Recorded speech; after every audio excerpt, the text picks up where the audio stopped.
Okay, let's dive in. Welcome to the Deep Dive, where we try to make sense of complex information and hopefully make it useful. And maybe even a little fun along the way. Definitely. It's all about navigating that information overload, finding the stuff that really matters. Absolutely.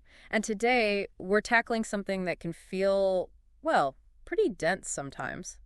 Academic writing. Yes. Yeah. Specifically, the language itself. Exactly. Those recurring phrases, the set phrases that pop up all the time. They're like signposts, but yeah, sometimes they feel a bit like a secret code. Right. Like any specialized field law, medicine, tech, academia has its own dialect almost. It does. It develops these specific ways to communicate complex ideas precisely.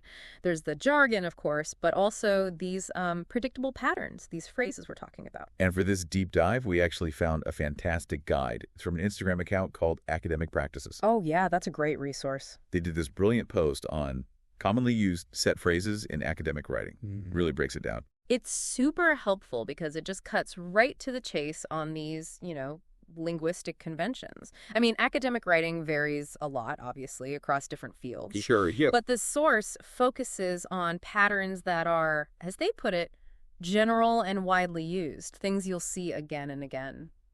So our mission today is pretty straightforward.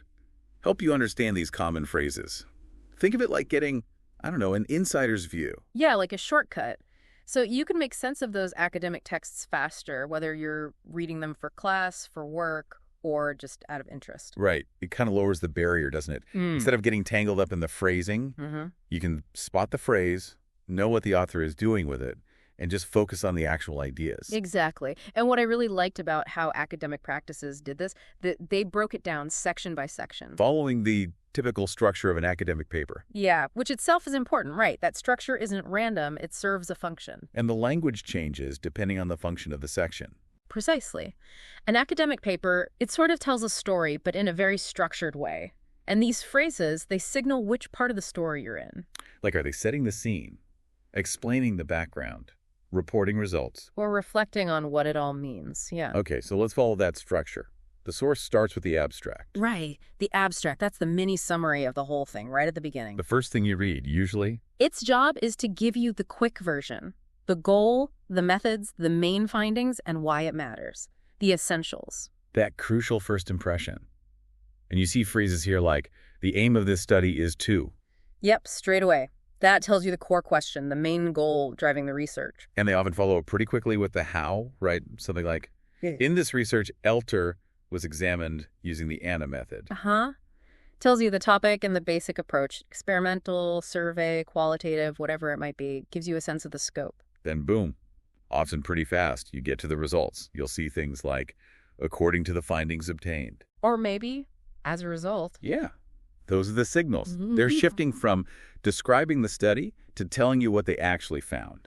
And then usually, right at the end of the abstract, they'll touch on the impact. Something like, these results contribute to the literature on me.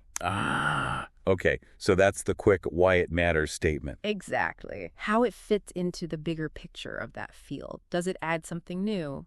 Change how we think? So if you're just scanning a paper, hitting those phrases in the abstract gives you that super fast briefing. Totally. You can often get the gist, what, how, what they found, why it's important just from sentences containing these phrases. Helps you decide, do I need to read the whole thing? Super efficient if you know what you're looking for. Definitely. Okay, so after that quick snapshot in the abstract, the paper needs to really draw you in. Explain why this research was needed, give the context. Right, that's the job of the introduction. Setting the stage. Yeah, it builds the case for the research. It usually moves from a broader topic down to the specific focus, gives background, points out the problem or the puzzle. States the research question clearly. And often outlines the paper's structure and why the study is significant. Okay, so it's arguing for relevance.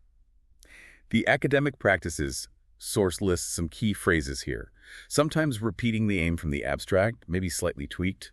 The aim of this research is to. Yeah, sometimes it's stated again, maybe with a bit more detail.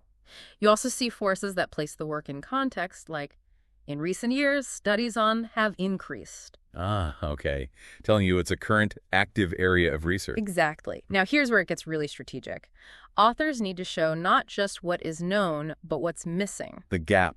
The gap. Phrases like, the current literature focuses on vol, yet there remains a gap regarding. These are absolutely vital. Wow, so that little phrase is doing a lot of work. Oh, huge work. It's often one of the most important sentences. It explicitly says, here's the hole in our knowledge that this study is going to fill.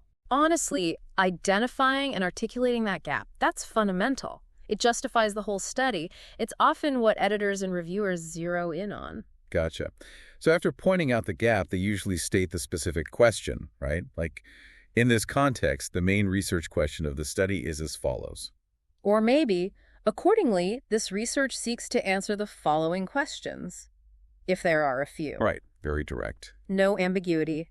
Here are the questions we're tackling, linked directly to that gap we just showed you. And then often they give you a roadmap, like the study is structured as follows. Yeah, super helpful. Lets you know what's coming in each section. Makes the whole thing less intimidating. And finally, in the intro, they might double down on the value. Regarding the original contribution and significance of the research, it can be stated that. Yep, reinforcing why their specific contribution, filling that gap, is important. So reading an introduction, these phrases are your guideposts. Takes you through the justification. Broad topic, what's known, what's not. The specific question, the plan. Exactly. Builds the whole intellectual case for what comes next. Which leads us nicely to the literature review. This is where they show they've done the reading. Right. They have to position their work within everything that's already been done. It's about summarizing, synthesizing, sometimes critiquing previous research. It shows they know the field, demonstrates how their study builds on past work, and importantly, reinforces that research gap again.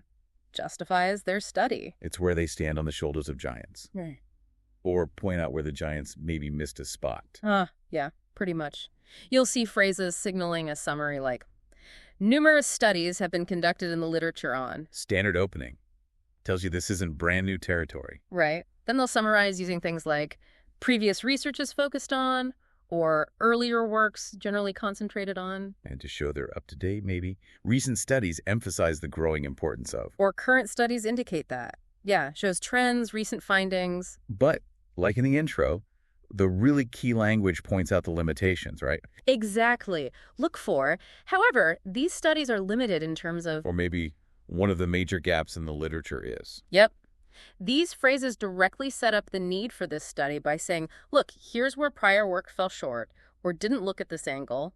It hammers home that missing piece. Right. They're basically saying, see, this is why our study is needed.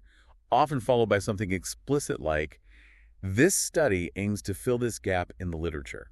There it is. Clear as day. Linking their work directly to the need they just established. And sometimes they want to highlight what makes their study different. Yeah, they might use contrast. Unlike previous studies, this research... Okay, signals novelty. How this one breaks the mold or adds a new perspective. Exactly. So in the lit review, these phrases help you sort out the summaries from the critiques. You see what's been done, but more importantly, what hasn't. And that's where this study fits. Helps you trace the conversation and see where this new voice is coming in. Okay, so we've got the why from the intro, the where it fits from the lit review. Now the how, the methodology section. The nuts and bolts. This section is all about transparency and replicability. The recipe book. Yeah, kind of. Its purpose is to detail exactly how the research was done, who participated, what materials were used, the procedures, how the data was analyzed, everything. So other researchers can judge the work or even try to repeat it? Exactly. The academic practices source highlights phrases stating the overall approach. The method used in this study is... Or maybe the research was conducted using the method. Right, names the main strategy. Then they get specific about data collection. Data were collected through. Or during the data collection process, techniques were employed, like surveys, interviews, experiments. Yeah, tells you where the information came from and who or what they studied. The population of the study consists of. Or how they picked the participants. The sample was determined using the method. Defines the scope, who these findings might apply to.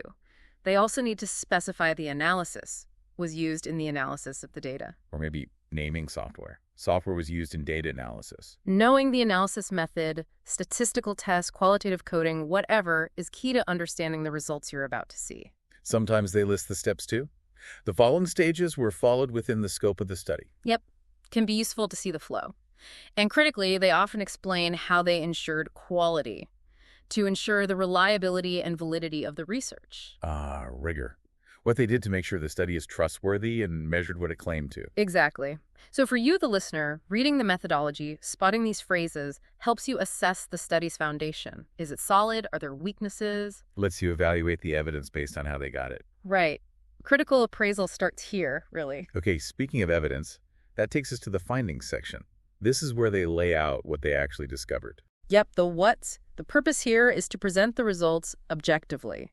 Stick to the facts from the data analysis. Often using tables and figures. Right.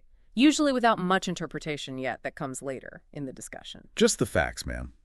Like presenting the data points before explaining the pattern. The source lists standard openings like, this section presents the findings obtained from the research. Nice, clear signal. Then you get phrases introducing specific results. Upon examining the data, it appears that. Or, according to the results of the analysis, or based on the results of the analysis. These are the transitions into the actual data presentation. They'll highlight key results with phrases like, as is a significant factor. Or maybe the findings reveal a strong relationship between mass and crane. Draws your eye to what the authors think is most important based on their analysis. Sometimes they might briefly note consistency here, like, the findings obtained are consistent with. Or the findings support the hypothesis, although you said the main discussion is later. Yeah, usually more detail on that later, but sometimes a brief mention here, and they'll point you to visuals. The findings are summarized in table. Or just general statements like, the results of the research show that. Exactly. So the findings section, guided by these phrases, gives you the concrete results, what the data actually said before the spin, if you like. The evidence base laid bare. Right. The foundation for the interpretation to come. And building that interpretation is exactly what the discussion section is for. Yes. This is where they make sense of it all. Interpret the findings, connect them back to the literature, the research questions. Discuss the implications, limitations. All of that. They're connecting their specific results back to that big picture they set up earlier. So you'll see phrases linking back to previous work. When the findings are compared with previous studies in the literature. Exactly. Showing how their results fit in, maybe challenge, maybe extend what was already known. They might explicitly state agreement. The results of the study support the work of. Or confirm predictions. These findings are consistent with the hypothesis. Then they pivot to explaining what the results actually mean. The results provide new insights into. Or the findings of the research can be discussed in the context of. Right. This signals the author's interpretation, their take on the implications. They'll emphasize the study's impact. An important contribution of the results is. Or maybe the most significant theoretical practical contribution of the study is highlighting the value. Yep. And often they'll offer possible explanations for why they found what they found. The main reason for these findings is.